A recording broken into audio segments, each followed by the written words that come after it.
Thank you all for being here. It's a wonderful, wonderful audience. And I can see we're going to have a very interesting discussion because with me on the panel are two people who've written extremely insightful books which have to do a lot with what happened in India before 1947. And they are here physically, but in spirit, I will also be talking about my late husband's book, Meghnad Desai, Lord Desai. He passed away around 6 months ago, and this was actually his last book, which I will be talking about today, which is called Mohan and Muhammad. So while we have physically two authors, one will be present with us, but I will be doing the reading, I hope you don't mind, from his book.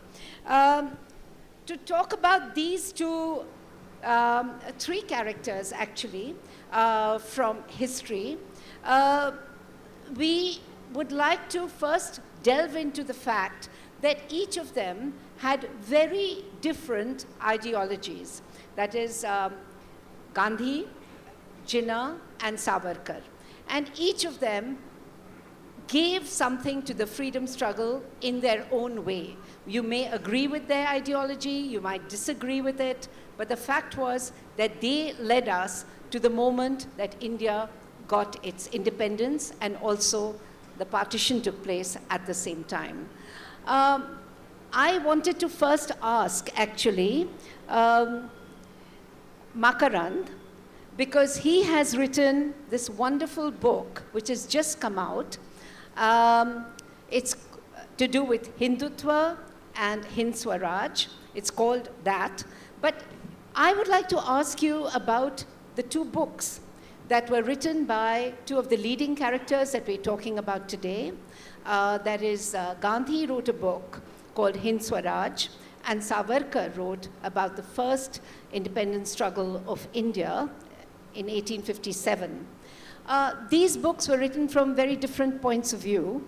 Would you like to comment on that, just to lead us into the discussion further on how we came to the point where both of them seemed at one stage to be opposed to everything they stood for?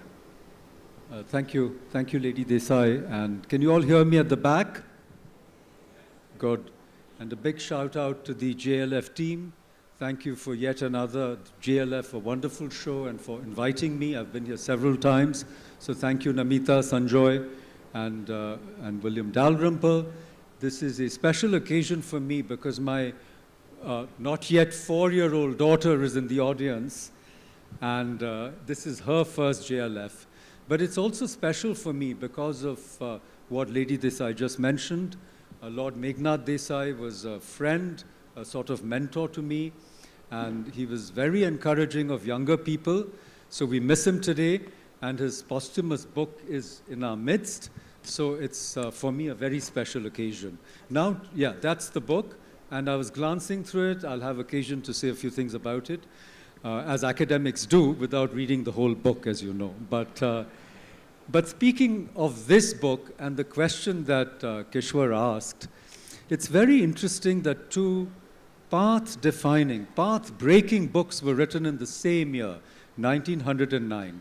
Savarkar's Indian War of Independence, written from his researches at the British Museum and proscribed before it was even published, and Gandhiji's Hind Swaraj, written originally in Gujarati in the Indian Opinion on board the ship SS Kildonan Castle on his way to South Africa from Southampton. And these two books, and Gandhiji's book was also banned, as you know, and these two banned books, it's the battle of the books, right? Which also became the battle of the two ideologies which shaped not just pre-independence India, but as we'll see, post-independence India. Because what was their difference of opinion?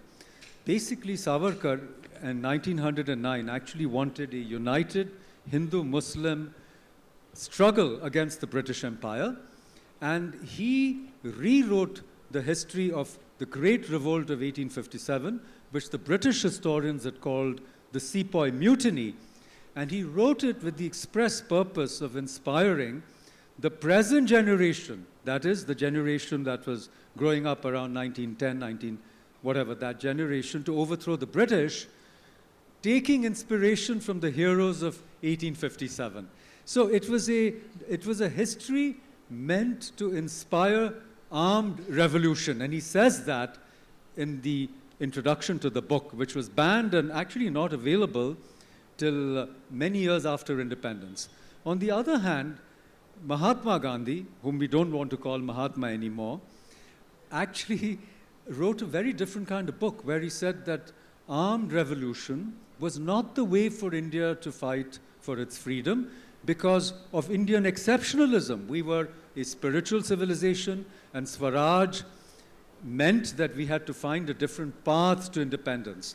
So these two opposing ideas of Swaraj, I call them in my book the two ends of the Swaraj spectrum, in a way still haunt the body politic of India and still divide Hindu society into two parts. One that professes a kind of non-violent approach to life, and the other actually says that violence has its uses. So the point of departure in my book is actually these two very important works, both of them written in 1909. Great. So this is a very apt moment to talk about Gandhi and Jinnah as well.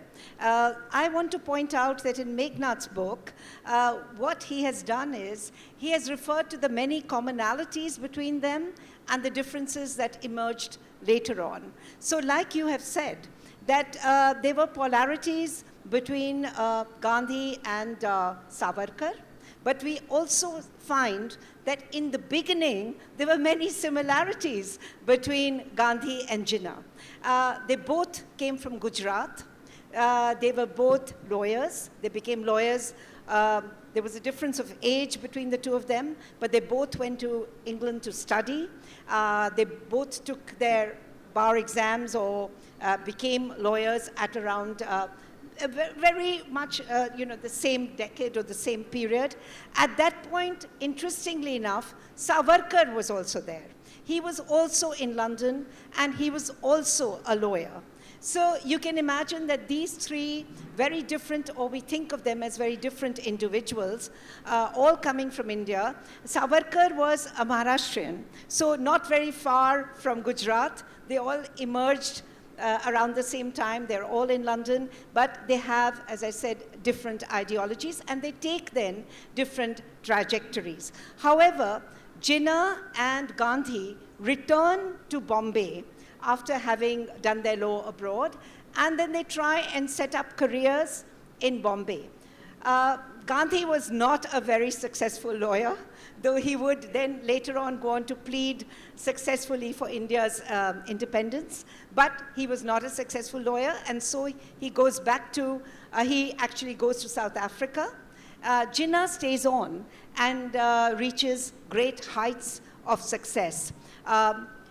Gandhi and Savarkar meet at one stage, and I just want to now read out a little bit from Meghnad's book, what he has to say about the meeting between Savarkar and Gandhi in London.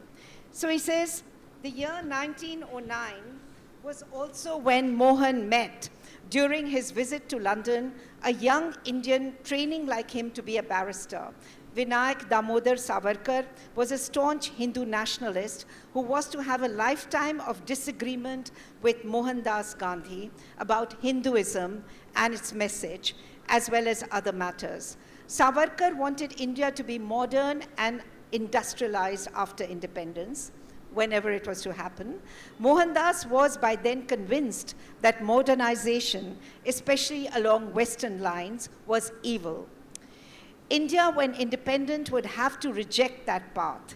He wrote his first book, as has already been mentioned, Hind Swaraj, on his way back from London to South Africa on board the steamship. He obviously failed to see the irony inherent in penning such a critique while traveling on a posh luxury ship made possible only by the hated Western technology. So I just want to say that there were meetings between these individuals, even in the early years, but they had marked differences in their approach to what would eventually become their struggle for independence and what would also happen in India later on. Turning to you, Alex, your book deals vastly, Indian Sabha, very interestingly, it was a bestseller, of course, about mostly the relationships between Nehru and Edwina Mountbatten. She sheds a lot of, you said, shed a lot of light on that. But I think during your research, you must have come across many moments where at least Gandhi and Jinnah were present in the struggle for independence. And what kind of differences or similarities did you see in their approach?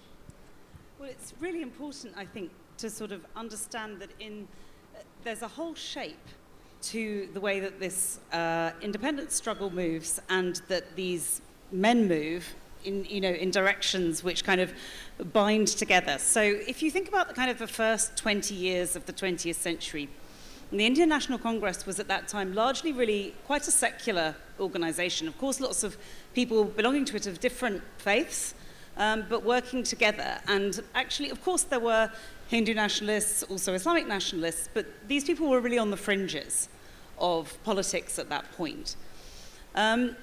And it's an interesting effect that starts to happen for a number of reasons, I think, kind of around the time of the First World War.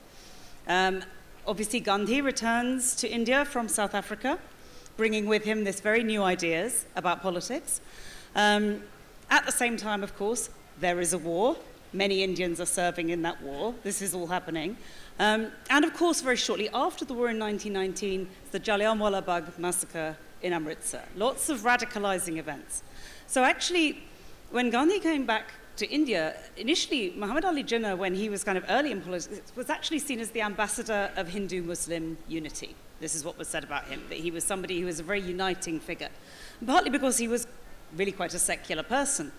But the way that Gandhi brought this very spiritual politics, quite religious politics, back in the Congress, started to make people like Jinnah feel quite uneasy about a direction towards a potentially successor state to the British Raj, which, of course, just because of the population of India, would have a considerable Hindu majority.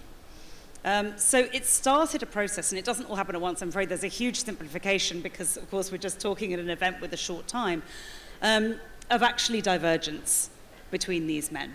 And Jinnah, of course, went through a whole journey where he actually left politics, went and lived in London, practiced law there. He actually tried to enter politics in Britain, and I love the story that he thought he might stand as a Labour candidate in Yorkshire, at which point the constituency said, well, we don't want to be represented by a toff like that, which means a very posh person. They found him far too upper crust to represent them.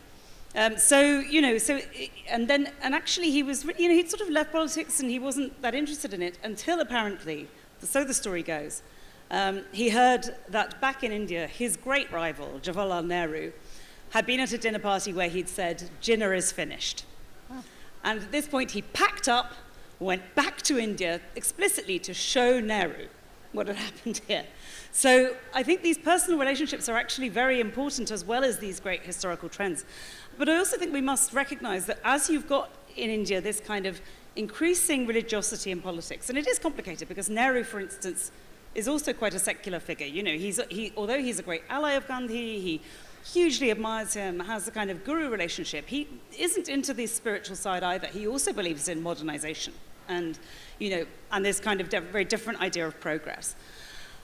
At the same time, and I'm sure we'll talk about this more later, what's the role of the British here?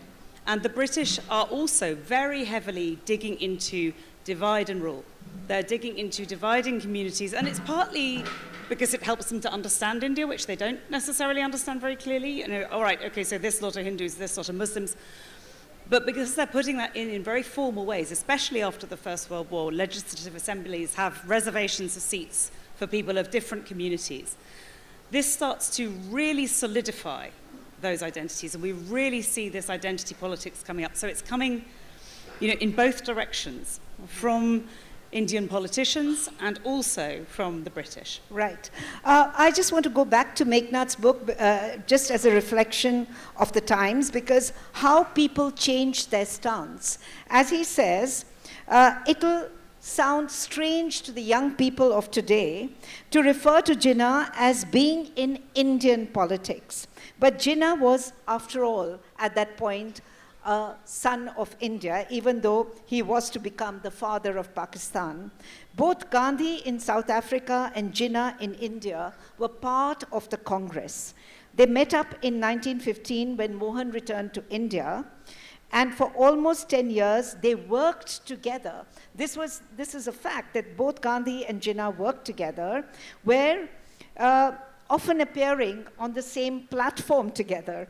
And in fact, it was Gandhi who once told Jinnah that you better start speaking in Gujarati at least once in a while, writing in Urdu, etc., because this is what Gandhi did. He turned to, they were both very properly always dressed in Western clothes, but Gandhi took on Indian attire once he came, and Jinnah also, if you look at it through photographs, you'll be able to tell that he changed his clothes and started wearing an achkan as we come closer to partition, that identity politics was something which became very important for him.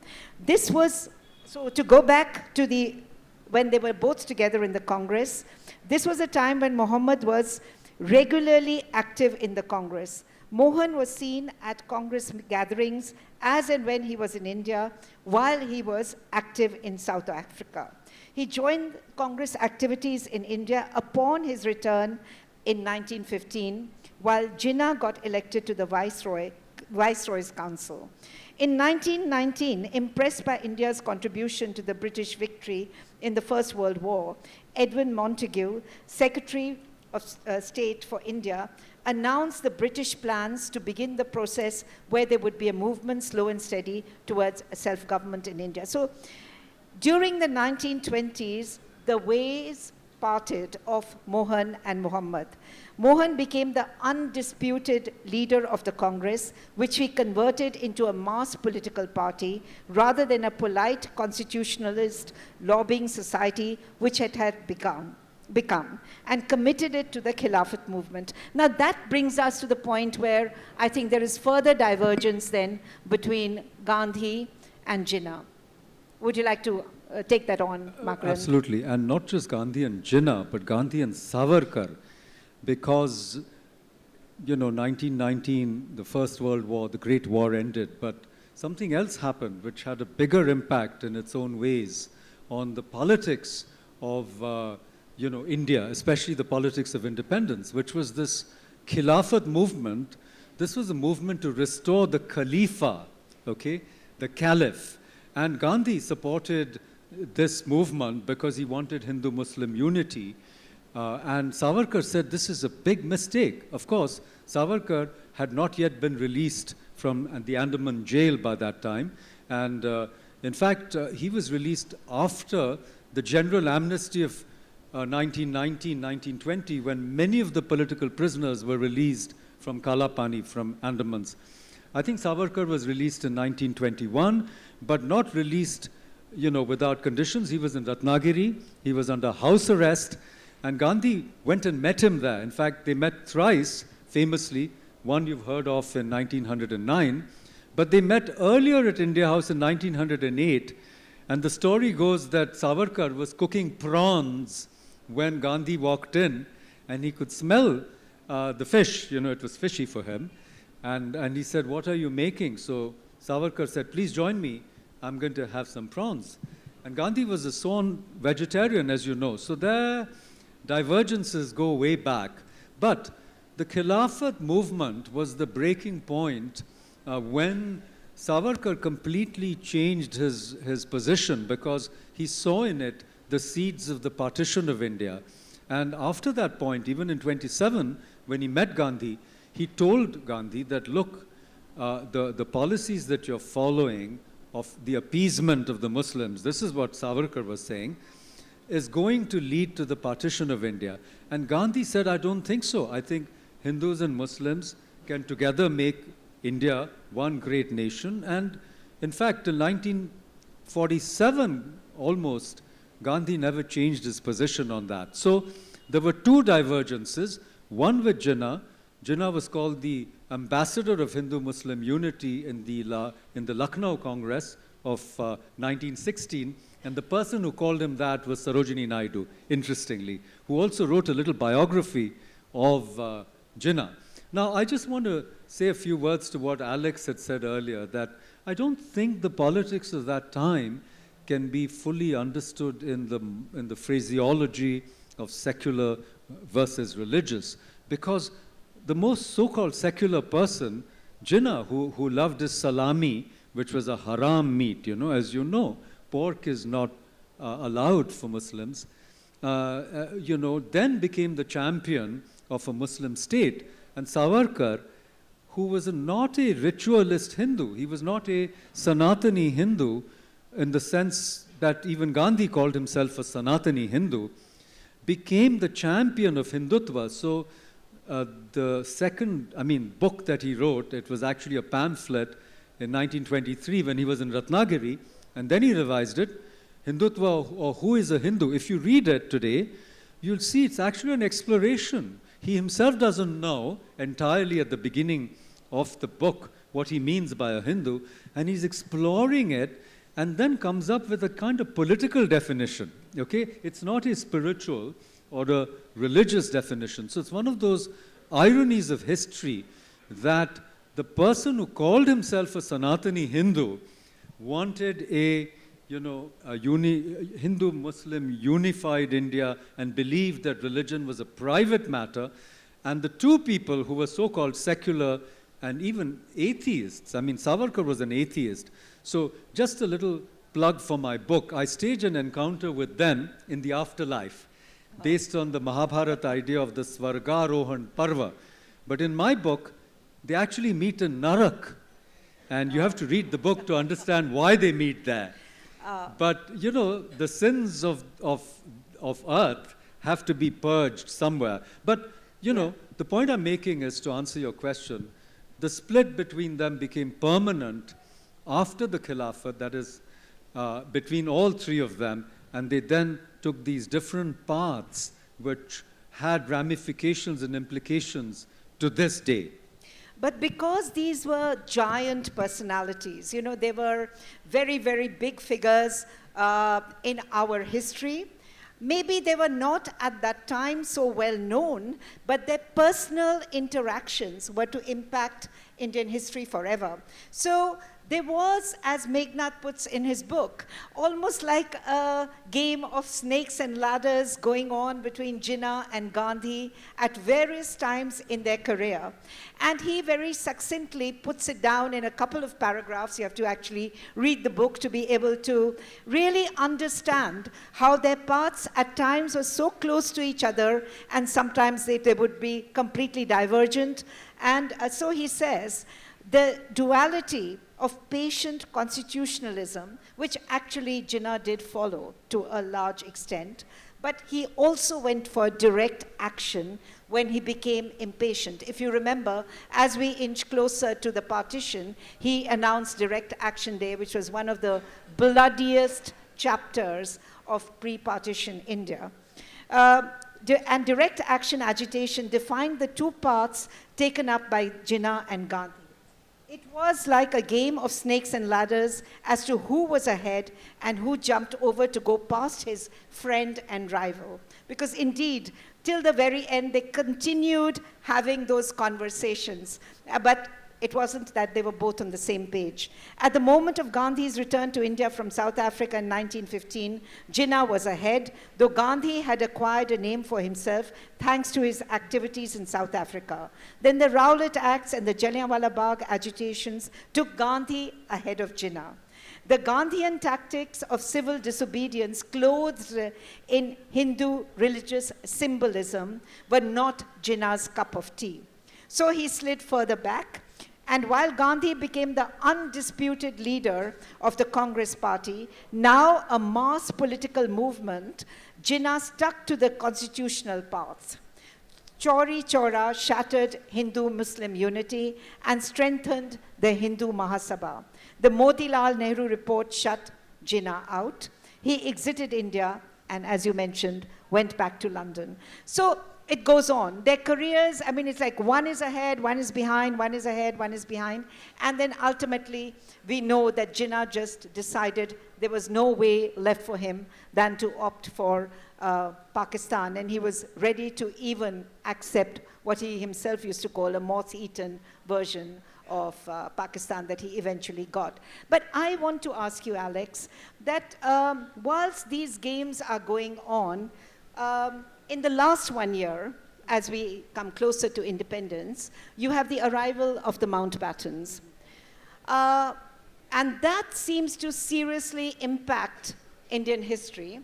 How much was going on behind the scenes between Edwina and Nehru? Because as we often caution ourselves, maybe these big personalities, in retrospect, had a huge impact. Maybe they didn't. But I think your book suggests that there was something.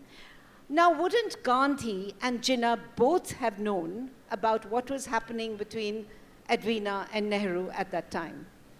I don't think they did necessarily know. I think Jinnah probably did.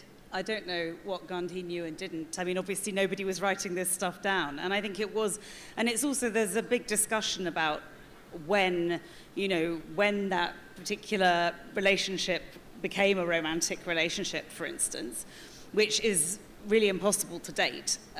Because again, people don't write this stuff down. We know by a certain point it was, but how long before, we don't know. There is a story, and again, you know, these are all just gossipy stories. It's impossible to substantiate that at some point before partition, Jinnah was passed some letters between Nehru and Lady Mountbatten that were very romantic. And the story is that Jinnah, actually, who was very proper about this kind of behavior, said, Caesar's wife should be above suspicion, and he did not reveal the letters. So I think we can probably imagine that if he had decided, as I'm sure like feels much more modern politics to me in the world, of like, yeah, let's use this, great, splash it on the front page, that history might have changed quite a lot. Yeah, quite substantially, yeah. I would imagine. So I know this is just conjecture because we have no written history on this, but I think many people would have known about what was happening at the Viceroy's house, and would Savarkar or any of his colleagues, surely it was not so,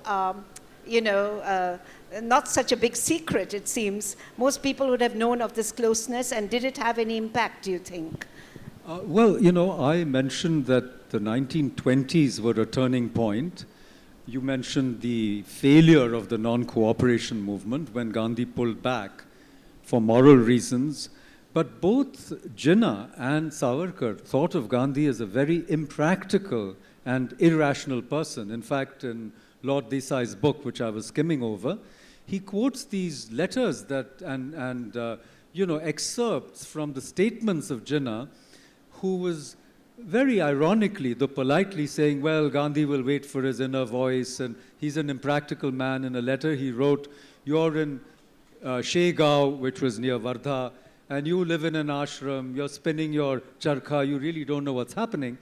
And Savarkar went to the point of calling Gandhi a madcap. In Marathi, he wrote this thing that these Gandhians, you know, with their strange ideas of nonviolence, are going to destroy us. So the next moment to me, a very interesting moment, which brings me to your question, was the 1940s. Or maybe 1939, it starts when the Congress, during the World War, Second World War, resigns. They're in a majority in all the provinces. And it's one of those ironies of history that Savarkar, as one of my friends from JNU told me this afternoon, was actually released not by the British, but by the Bombay government, released Savarkar, and he came back to Bombay from Ratnagiri. Anyhow, so all these governments where Congress was in a majority resigned, and Jinnah jumped into the vacuum, and so did Hindu Mahasabha. So Hindu Mahasabha actually formed governments in Bengal, Punjab, and if I'm not mistaken, in the northwest frontier province, in cohorts with or cahoots with the Muslim League, another one of those ironies of history. Now, did Savarkar know about Nehru's closeness to Edwina? I don't know. But during this period, when all the Congress leaders, except for the Young Turks, you know, Aruna Asaf Ali, Achyut Patwardhan, the socialist revolutionary wing of the Congress, they were out and underground. All the Congress leaders were in jail. And I think the real, the monstrosity of the partition actually crystallized in that power vacuum. And don't forget that Britain played a major role, as Alex was saying, because for Churchill it was very convenient. And Lord Curzon had already tried the divide and rule in the partition of Bengal, which was an experiment, and it was revoked, but it was a successful experiment. You know, they knew that they could always play this card. And on top of that, Churchill also unleashed several policies which resulted in the Great Bengal Famine. And I would think that the signature of the British Empire was actually famine. It started with famine, with Warren Hastings. 2 million people died in, 1770s. And when they left, there was a famine with maybe 3.5 million people died. So the 40s became very important. And Savarkar, who then took charge of the Hindu Mahasabha, let's not forget that the Hindu Mahasabha was not created by, so to speak, Hindutvavadis or Hindu fundamentalists, as we like to call them.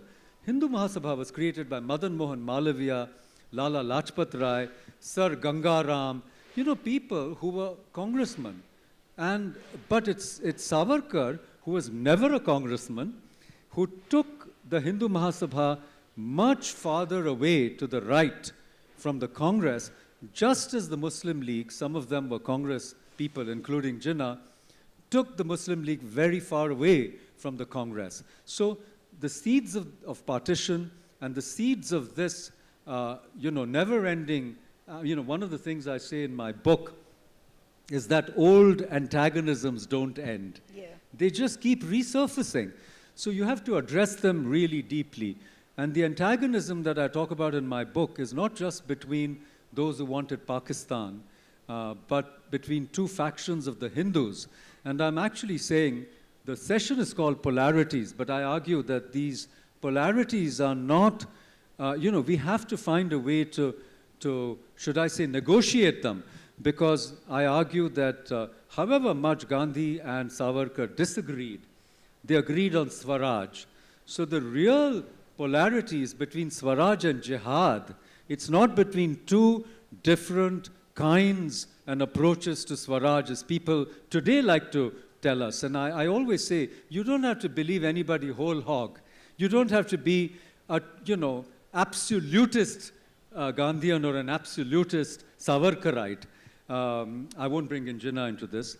But you have to take all these figures at their historical context and at their limits and be able to judge what of them you'd like to take and what of them you'd like to actually give up or go beyond. Absolutely. And the last point I want to make here very quickly is that what I think Savarkar contributes to this is he has a strategic vision of the kind of neighborhood India is going to inherit and the kind of challenges India is going to have, which in a sense the Congress leadership is completely unaware of. So very quickly, I do want to say that out of the three, Savarkar was the only one who was jailed. He actually did pay a very heavy price for the part he played in the freedom struggle. He was also an advocate of violence, but Gandhi, who was an apostle of peace and non-violence, actually many of his movements led to great violence and many deaths as well. So these are, the sad realities sometimes we have to deal with. The other sad reality, which my late husband also mentions in his book, is that Gandhi, in 1948, he was assassinated, and in the same year, Jinnah also dies. So it's a strange irony of fate that both of them passed without actually seeing the fruits of the struggle that they had worked upon so hard. And Savarkar is the only one who lives on till 1966.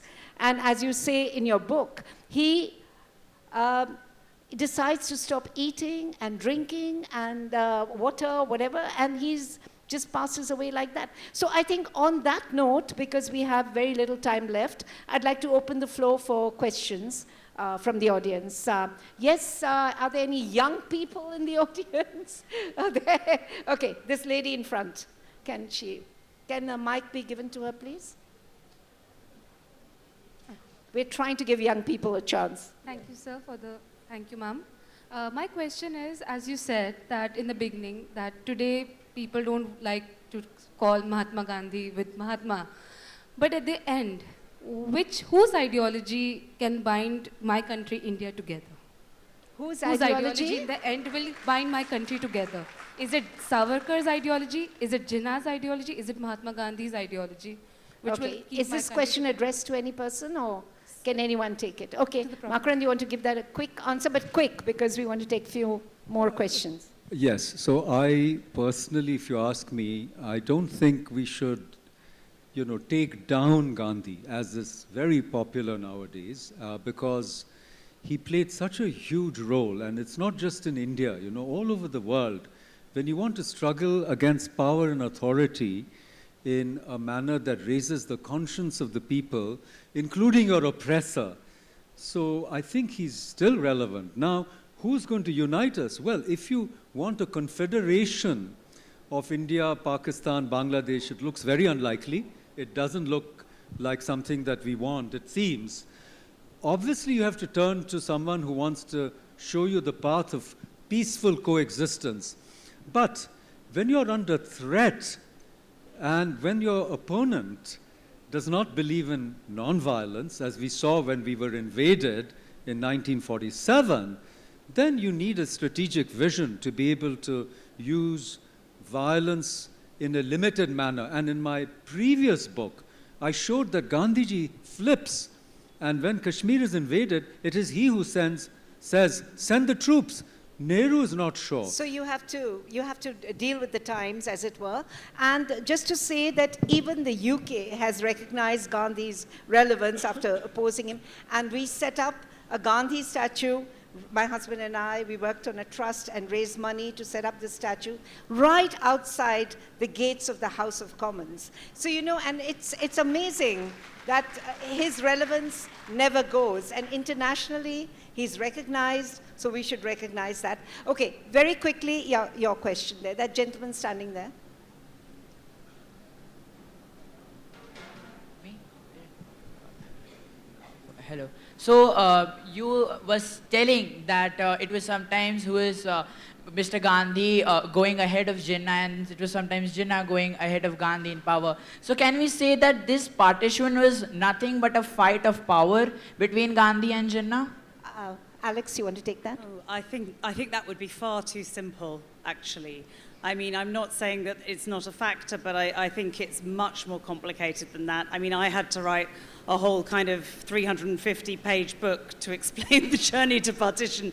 I don't think you can sum it up in a sentence. And I think when I was asked a few years ago to talk about the reasons for it, actually I wanted to return to talking about the British as well. And that was sort of what I was saying earlier, is that I think it's also very important to understand what they had done that created the conditions for partition. And I do think these subdividing of communities, the extremely slow progress of introducing democracy and stirring up these communal feelings are all things that you can really look very heavily at the British role as well in why that happened. Thank you. Okay, you in front, yes. So the way we see India today and what's happening, there are certain pressures on minorities and the way backward classes have achieved some status today. Which idea do you think has proven to be true based on the 60 years of data that we have now, whether minorities have got their rightful place in India, like what Gandhiji or some of his advocates thought of, or whether Jinnah has been proved right, that maybe for Muslims, Pakistan is a better place, or maybe Ambedkar, who thought that backward classes would maybe suffer. I think we'll take one more question and then we'll try. Yes, please. He's been very patiently holding his hand up here in front. This. My question is to Mr. Paranjape. Sorry? This is to Mr. Makarand. My question is to him. In 2005, Advani, late Mr. Advani, he called Jinnah a secular man. And coming from a rightist party that worships Savarkar. And he lost his job. What do you have to say about that? Okay, one last question, and then we'll just answer them all together. Maybe this gentleman in the front. Yeah, just let's try. Hello. My question is, like anyone can take the question. I wanted to ask, Savarkar is a very big ideological figure for RSS right now. So does he ever had anything to do with RSS or in his life, or he's just an ideological figure right now? Okay, Makarand, you want to start because one of the questions was addressed to you. Yeah. Very I think that the relationship between Savarkar and the RSS is a very interesting relationship because though Dr. Hedgewar, Keshav Baliram Hedgewar, who was the founder of the RSS, was a friend of Savarkar. They all knew each other, but where they sort of parted ways is that Savarkar wanted the RSS to almost be subsumed in the political struggle of the Hindu Mahasabha for, to win elections. And Hedgewar says, no, that's not our job. And then Savarkar starts criticizing the Sangh a lot. But the Sangh never criticizes Savarkar. And it takes this Hindutva ideology and carries it forward. But the Sangh also respects Gandhi. In fact, in their morning prayer, they remember Gandhi. And don't forget that in the Vajpayee, BJP 1.0, Gandhian socialism was in their election manifesto. And it's only in this 2.0, after 2014, that they've brought Savarkar, or at least Hindutva, to the forefront. I'm sorry, we've run out of time. So, but you can ask these questions off the platform. When we are off the platform, then maybe they can be. But I think we have to give way to the next session. Thank you very much.